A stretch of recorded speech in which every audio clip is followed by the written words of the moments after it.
Assalamualaikum warahmatullahi wabarakatuh. Perkenalkan, nama saya Heget Heltra Juenpa, nomor NPM 2304281136.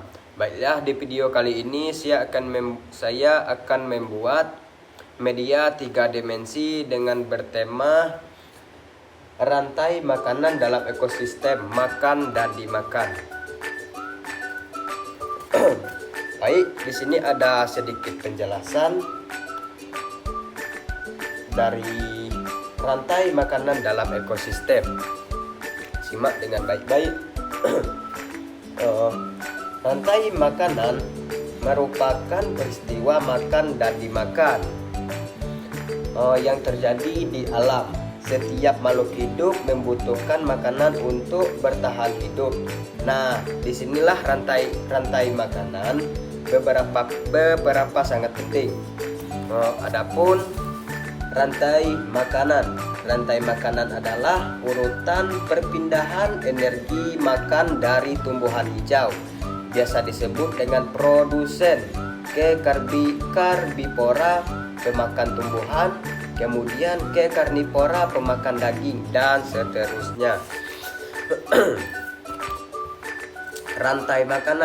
Rantai makanan adalah urutan perpindahan energi makanan dari tumbuhan hijau, biasa disebut dengan produsen, ke karbivora pemakan tumbuhan, ke karnivora pemakan daging, dan seterusnya.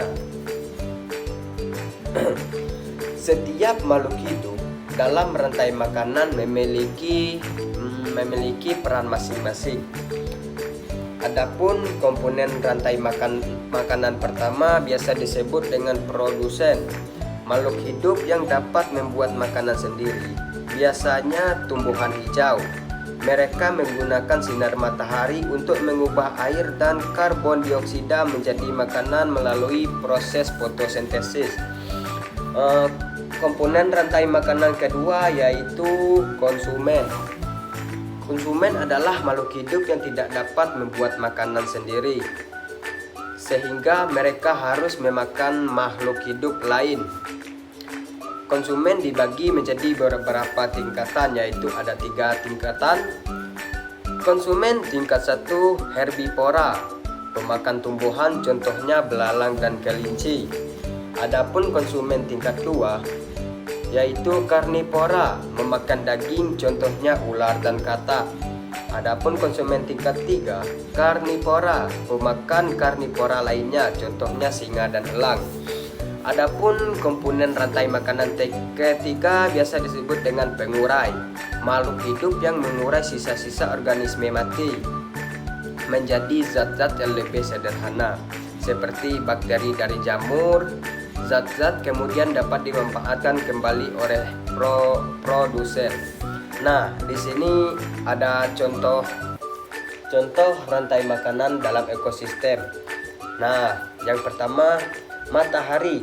Maka matahari menghasilkan energi cahaya, akan membuat rumput menghasilkan makanan dari fotosintesis, biasa disebut dengan produsen.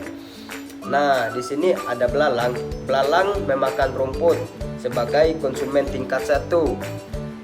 Di sini ada katak memakan belalang sebagai katak sebagai konsumen tingkat 2. Adapun ular memakan katak sebagai konsumen tingkat 3.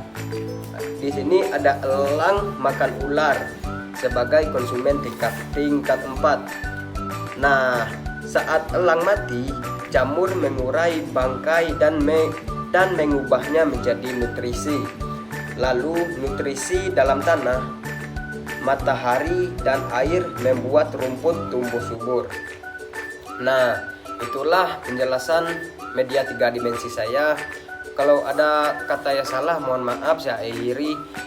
Wabillahi taufiq wal hidayah. Assalamualaikum warahmatullahi wabarakatuh.